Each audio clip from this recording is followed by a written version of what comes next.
Assalamualaikum warahmatullahi wabarakatuh. Waalaikumsalam warahmatullahi wabarakatuh. Saya di sini calon guru penggerak angkatan 9, saya Fatimah Zahroh. Pada kesempatan kita kali ini kita akan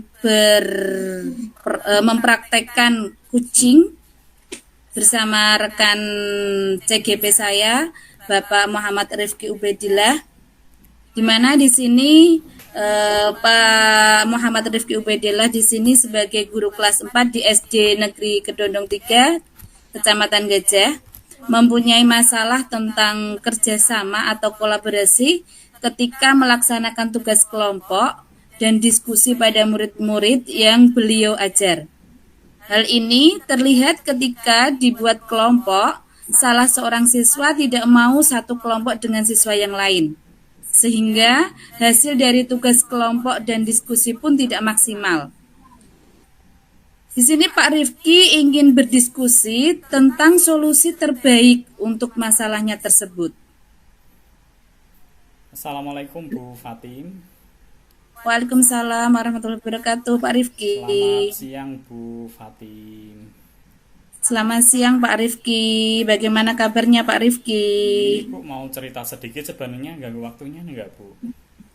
Ya silakan Pak Rifki. Ini lagi free, silakan monggo. Bu, sebenarnya saya pengen cerita tentang anak didik saya di kelas 4 Bu. Di sini saya menghadapi masalah di kelas saya Bu. Siswa-siswa saya kurang aktif berkolaborasi dalam mengerjakan tugas kelompok dan diskusi.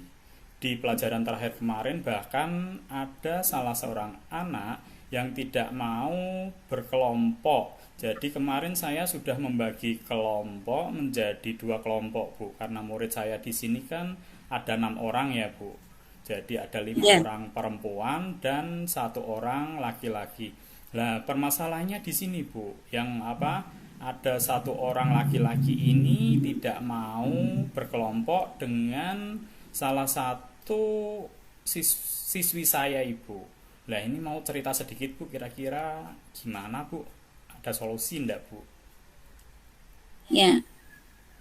Jadi Pak Rifki dalam obrolan kita ini apa yang diharapkan dari Pak Rifki ya?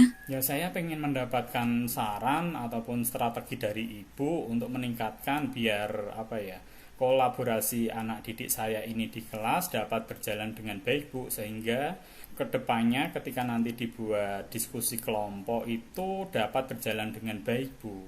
Gitu Bu. Ya. Mari Pak Rifki kita pahami bersama. Menurut Pak Rifki, apa yang menjadi akar masalahnya? Mengapa siswa di kelas Pak Rifki tersebut kurang antusias untuk berkolaborasi?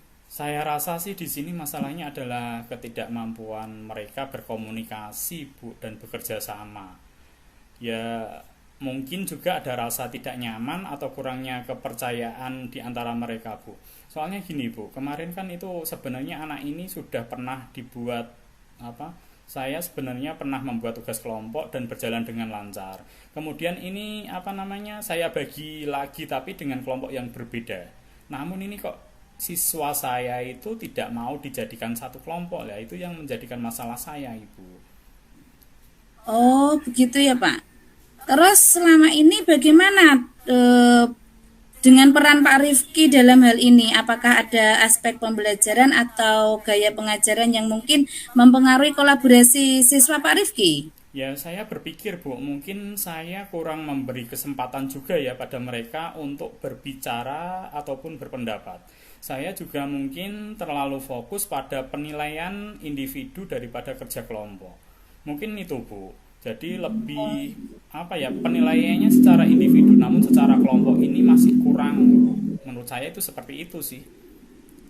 Oh, begitu ya Pak. Berarti selama ini Pak Rifki belum pernah bertanya kepada muridnya secara langsung ya penyebabnya mereka itu tidak mau salah satu murid dari Pak Rifki tadi tidak mau dijadikan satu kelompok dengan temannya itu ya Pak ya? Ya Ibu, begitu Bu kira-kira masalahnya seperti Oh itu. ya, Mungkin ada ya, solusi Bu. ya. Terima kasih ya Pak ya itu.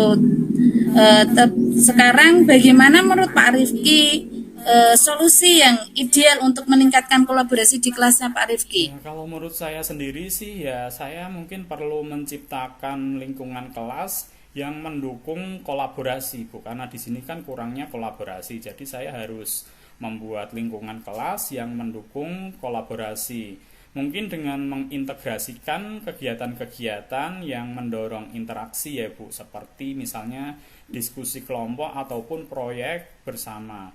Lah, saya nanti kedepannya mungkin akan lebih banyak diskusi kelompok. Mungkin sekarang ini kan ada salah satu siswa yang tidak mau dijadikan satu kelompok. Lah, nanti itu mungkin kedepannya akan saya pantau terus dan saya rolling mungkin itu ya. Jadi nanti misalnya yang sudah pernah menjadi satu kelompok, nanti saya bedakan kelompoknya lagi. Tidak hanya itu, Ibu, mungkin saya akan membuat proyek bersama yang bisa dikerjakan secara bersama-sama. Misalnya di P4-nya juga itu kan tugasnya bisa dijadikan tugas proyek ya. Mungkin nantinya Iya.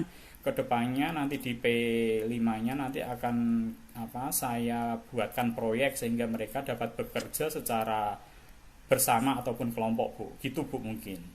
Oh ya, bagus sekali ya Pak, untuk solusi tadi. Kedengarannya emang bagus sekali. Sekarang apa yang dapat kita lakukan untuk meningkatkan kemampuan komunikasi dan rasa percaya diri di antara siswa Pak Rifki itu, Pak? Ya, saya pikir saya bisa memasukkan kegiatan seperti ice breaking, Bu, dan team building mungkin ke dalam pembelajarannya. Selain itu, memberikan umpan balik positif dan mengakui kontribusi setiap siswa juga bisa membantunya. Karena selama ini saya merasa ice breakingnya itu kurang sekali ya, Bu. Jadi mungkin karena itu ya mungkin juga siswa-siswa saya itu dalam berkelompok itu juga mungkin kurang maksimal. Kemudian selain ice breaking itu juga mungkin nanti saya akan membuat team building yang lebih bagus sehingga nanti dalam pembuatan kelompok itu dapat menjadikan anak-anak saya itu menjadi lebih solid, tidak seperti yang sekarang ini ya. Setiap kali dibagi kelompok itu mesti ada saja yang tidak mau menjadi satu kelompok itu, Bu. Gitu, Bu, mungkin. Oh, ya bagus sekali Pak ya. Emang anak-anak itu kalau eh, kita hanya bisa mengarahkan dan kita itu tidak bisa untuk memaksa anak-anak untuk mau dengan satu kelompok. Itu kadang emang saya di murid saya juga ada seperti itu.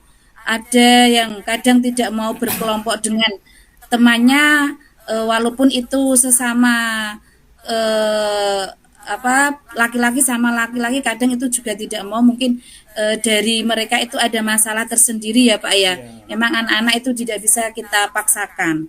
Ya, bagus sekali Pak Rifki. Sekarang bagaimana rencana tindakan yang akan Pak Rifki ambil untuk menerapkan solusi ini, Pak? Nah, ini kan kalau menurut saya sih dalam pembelajaran itu anak-anak kelas saya itu sudah lumayan bagus semuanya ya, terbukti itu dari nilainya itu selalu di atas KKM. Kalau secara individu sih sudah bagus-bagus semua, Ibu. Namun kalau dibuat kelompok itu malah tugasnya itu tidak terselesaikan. Nah, dari situ nanti saya akan membuat atau merancang pembelajaran yang lebih berfokus pada kerja kelompok. Karena di sini adalah masalahnya adalah kolaborasi. Menurut saya ya, Bu, secara individu tuh mereka bagus-bagus sekali ya, Bu. Bahkan di setiap perlombaan yang mereka ikuti itu terkadang mesti dapat nomor urut lah, Bu. Walaupun nomor 3, tapi juga pernah juga dapat nomor 1 lah. Nah, dari situ kan individunya sudah bagus ya, Bu. Jadi di sini nanti saya akan berfokus pada kerja kelompok, mungkin memberikan lebih banyak kesempatan bagi siswa saya untuk berbicara dan berdiskusi ya, karena selama ini saya jarang sekali, Bu, menuntut siswa untuk berbicara di depan kelas, dan berdiskusi juga sangat kurang sekali, Bu. Mungkin kedepannya saya akan sering menambahkan diskusi tersebut. Selain itu saya akan menciptakan proyek kelompok yang menarik dan relevan, Bu. Gitu, Bu. Oh iya, Pak. Bagus sekali ya. Terdengar tadi rencana Pak Rifki sangat solid. Terus apa langkah pertama yang akan Pak Rifki ambil, Pak? Ya, saya pikir langkah pertama adalah merancang kegiatan pembelajaran berbasis kelompok.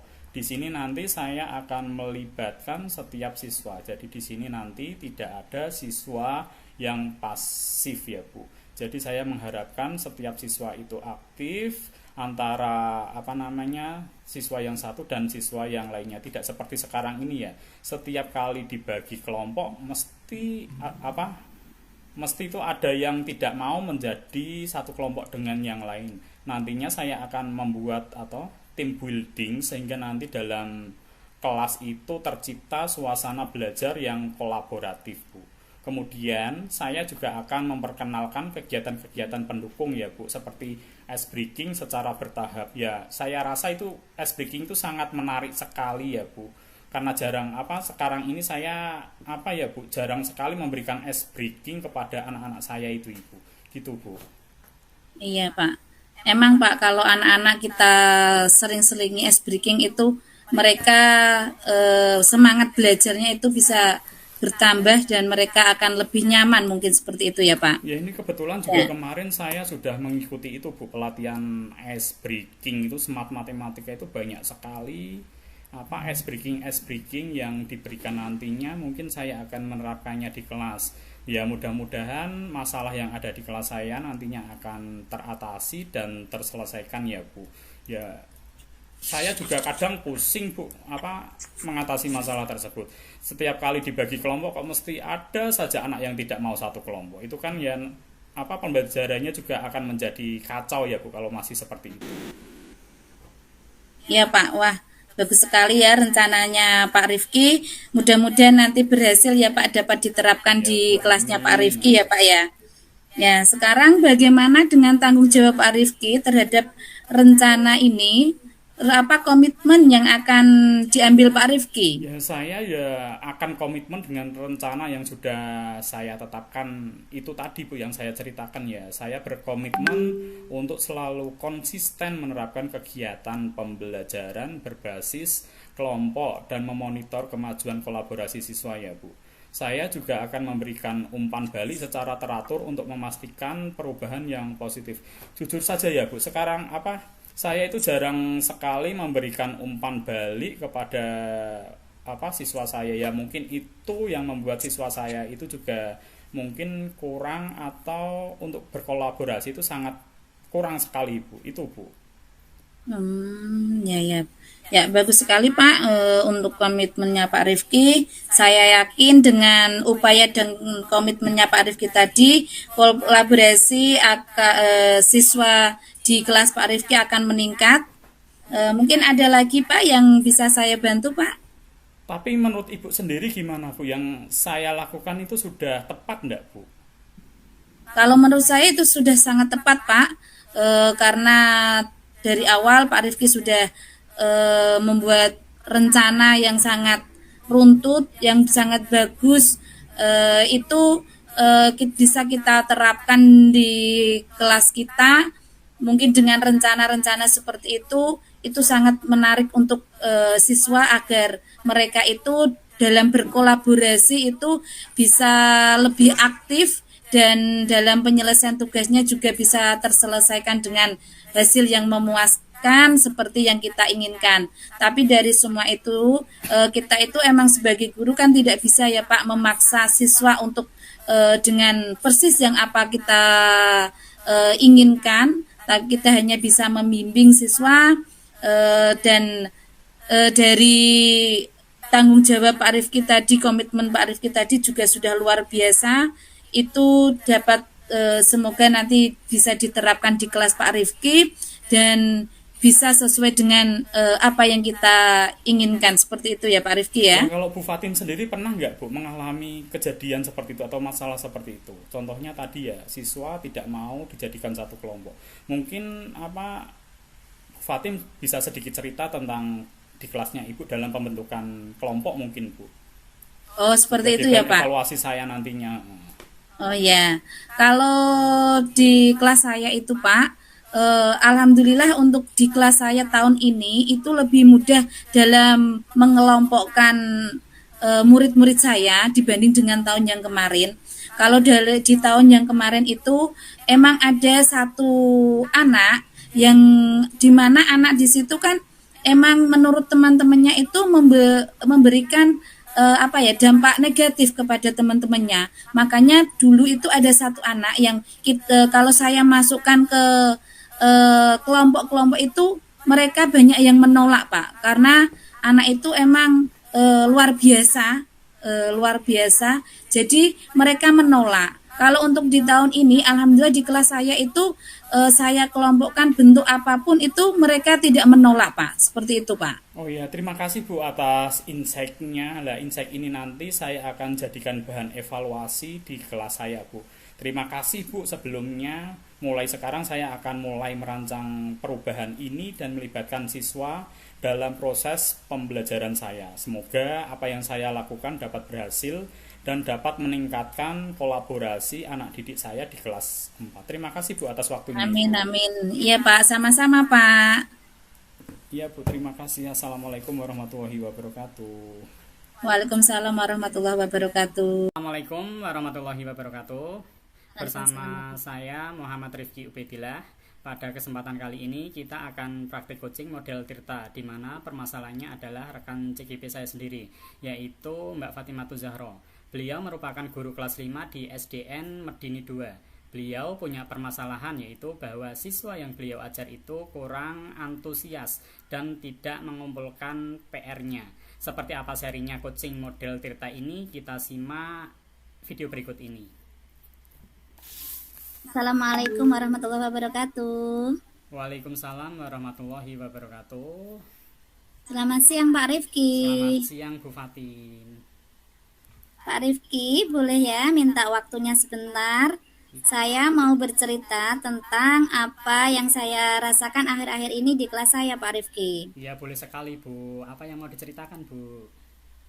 Begini Pak Rifki, akhir-akhir ini saya merasa murid-murid saya di kelas yang saya ajar ini, di kelas 5 ini Pak, kurang antusias dalam menerima pembelajaran. Dan selain itu, sebagian murid saya itu ada yang tidak mengerjakan tugas yang saya berikan Pak. Jadi menurut Bu Fatim, apa yang Ibu harapkan dari obrolan kita ini Bu?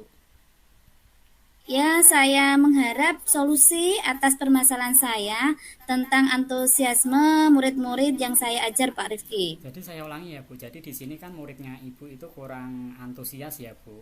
Dan Iya, dalam pengumpulan tugasnya atau tugas yang diberikan Ibu, masih banyak anak-anak yang belum mengumpulkan. Gitu nggih Bu? iya, iya Pak. Nah, menurut Bu Fatim sendiri, hal apa yang membuat murid-murid Ibu itu kurang antusias dan tidak mengumpulkan tugasnya Bu? Kalau saya ingat kembali Pak, hal yang menyebabkan murid-murid saya kurang antusias itu, yaitu yang pertama itu pembelajaran saya sepertinya sedikit membosankan Pak ya, mungkin terlalu monoton, saya terlalu dominan untuk berbicara, bercerita di depan murid-murid saya.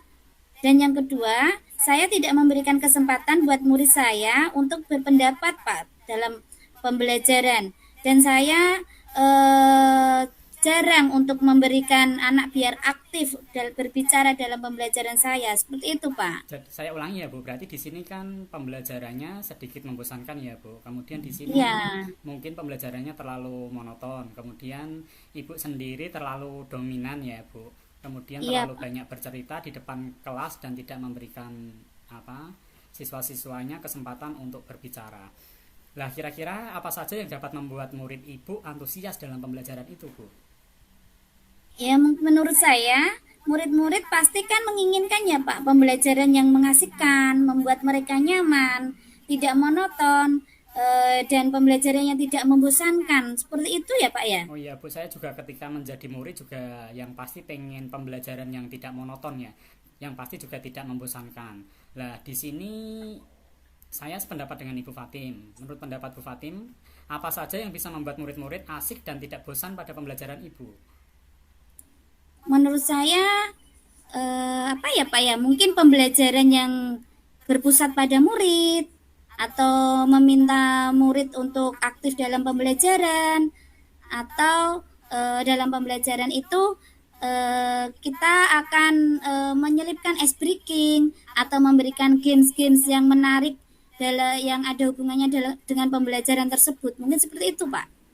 Lah selama ini sudah diberikan ice breaking enggak Bu? Atau game-game yang menarik itu?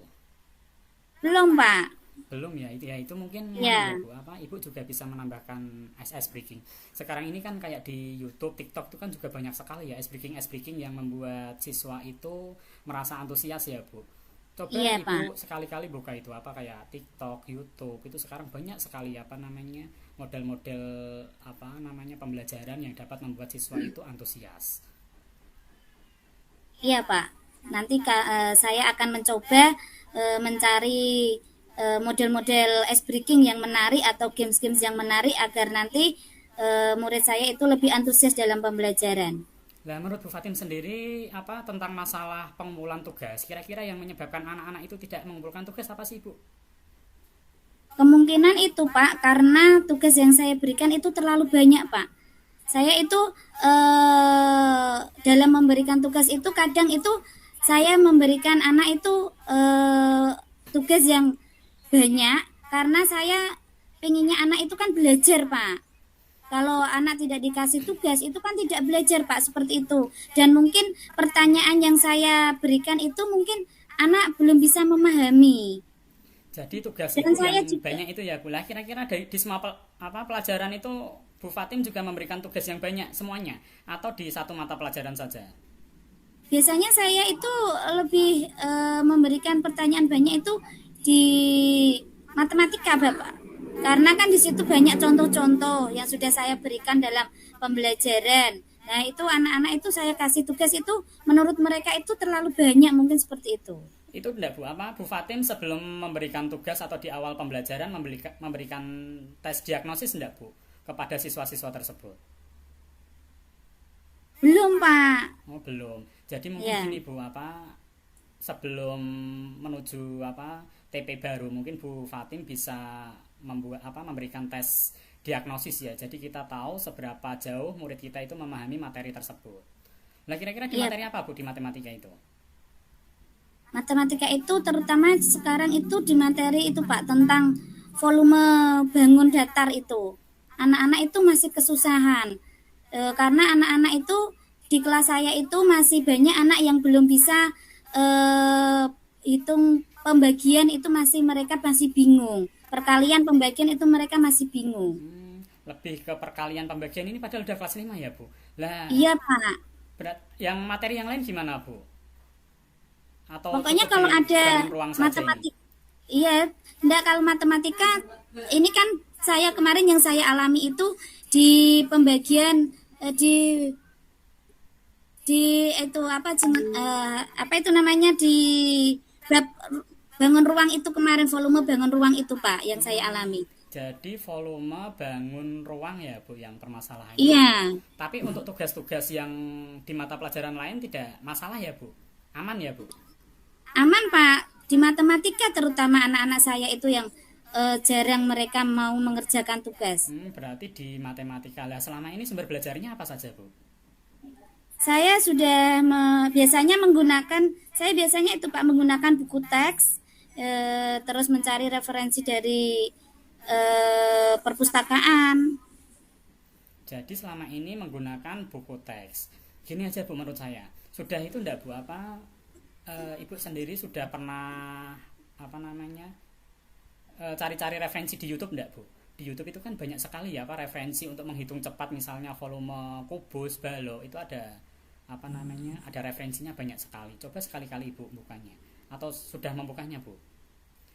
Saya pikir juga seperti itu Pak. Saya akan mencari sumber belajar seperti dari YouTube, dari artikel-artikel ilmiah yang ada di internet, atau saya akan menggunakan yang sekarang lagi booming itu ya, yang ada TikTok itu ya Pak ya. Nah, TikTok juga Ya bagus itu sekali itu Bu ya sekarang. ya saya di sini berusaha untuk mencari sumber belajar yang mungkin menarik untuk anak didik saya. Nah itu Bu saya sependapat juga. Saya juga kalau mengajar juga terkadang itu masih membuka-buka referensi kayak di TikTok, YouTube karena di sana itu referensinya banyak sekali ya. Kita bisa menghitung perkalian cepat, pembagian cepat. Kita bisa mendapatkannya di sana. Saya sangat setuju dengan apa yang akan dilakukan Bu Fatim sendiri ya dengan membuka referensi di YouTube dan TikTok ya Bu. Iya Pak. Oke, jadi sekarang apa rencana Bu Fatim untuk menyelesaikan masalah ini? Ya, yang pertama Pak, saya akan merancang pembelajaran yang mengasihkan dengan menggunakan sumber belajar yang beragam seperti tadi video YouTube ataupun dari TikTok. Kemudian yang kedua, saya akan memberikan tugas itu tidak terlalu banyak. Mungkin nanti saya akan hanya memberikan 2 tugas saja, terutama di matematika tadi ya Pak, Ya. 2 nomor saja atau paling banyak juga 5. Kemudian untuk bentuk tugasnya juga saya akan sesuaikan tadi Pak, sesuai dengan minat dan bakat murid-murid saya. Istilahnya saya akan melaksanakan pembelajaran yang berdiferensiasi seperti itu ya Pak. Sehingga murid tidak terkesan dipaksa, tetapi mereka memang senang mengerjakan tugasnya. Misalkan seperti menggunakan bentuk lagu-lagu seperti itu, anak kan akan lebih senang Antusias ya ya Bu. dengan games seperti itu, mungkin anak akan lebih senang Pak, seperti itu Pak. Ya menurut saya rencananya sudah bagus sekali Bu dengan membuka apa namanya di YouTube, TikTok, kemudian melakukan pembelajaran yang berdiferensiasi ya. Kalau menurut saya apa yang dilakukan Ibu sudah bagus sekali. Mudah-mudahan nantinya akan berhasil ya Bu, sehingga murid-muridnya Ibu nantinya akan lebih antusias dan dalam mengerjakan PR-nya pun dapat mengerjakan sesuai deadline yang sudah ditentukan ya Bu. Iya Pak. Nah, kemudian apa komitmen Ibu sendiri atau Bu Fatim terhadap rencana Ibu ini? Ya, saya berkomitmen untuk selalu membuat rencana pembelajaran yang mengasihkan, menggunakan banyak sumber belajar untuk eksplorasi materi sehingga murid-murid saya dapat menjalankan merdeka belajar, Pak. Dan saya akan membuat murid-murid saya senang dalam kegiatan eksplorasi materi. Tanpa ada unsur paksaan, semua akan saya serahkan pemilihan sumber belajar pada murid-murid saya. Wah, bagus sekali ya yang dilakukan Ibu ini, sudah apa namanya? Menurut saya itu sudah menarik sekali. Saya pun kalau menjadi murid juga akan sangat antusias ketika gurunya juga memberikan pembelajaran yang menarik seperti ini ya Bu. Saya sangat mendukung, mudah-mudahan semuanya berjalan sesuai dengan harapan Ibu. Murid-muridnya tambah antusias, kemudian dalam mengerjakan PR-nya pun saya harapkan semoga muridnya dapat mengerjakan PR-nya sesuai dengan deadline-nya ya Bu. Udah bagus sekali Bu. Ya. Ya Pak, terima kasih Pak Rifki atas waktunya untuk sharing. Mudah-mudahan kita semua bisa menjadi guru yang selalu dirindukan oleh murid-murid kita ya Pak ya. Ya Bu, Ya, amin amin ya. amin. Jangan lupa Ya, ya Bu, itu nantinya apa semuanya yang sudah dilakukan Ibu dicatat dan dievaluasi kembali. Apa iya dijadikan Pak. pembelajaran sehingga nanti dalam pembelajaran berikutnya itu kita punya catatan setidaknya. Gitu ya Bu. Iya Pak. Ya, terima kasih Pak Rifki. Selamat siang. Nggih Bu, Assalamualaikum selamat. warahmatullahi Nggih Bu, selamat wabarakatuh. siang. Waalaikumsalam warahmatullahi wabarakatuh. Selamat melanjutkan aktivitasnya ya Bu. Iya Pak.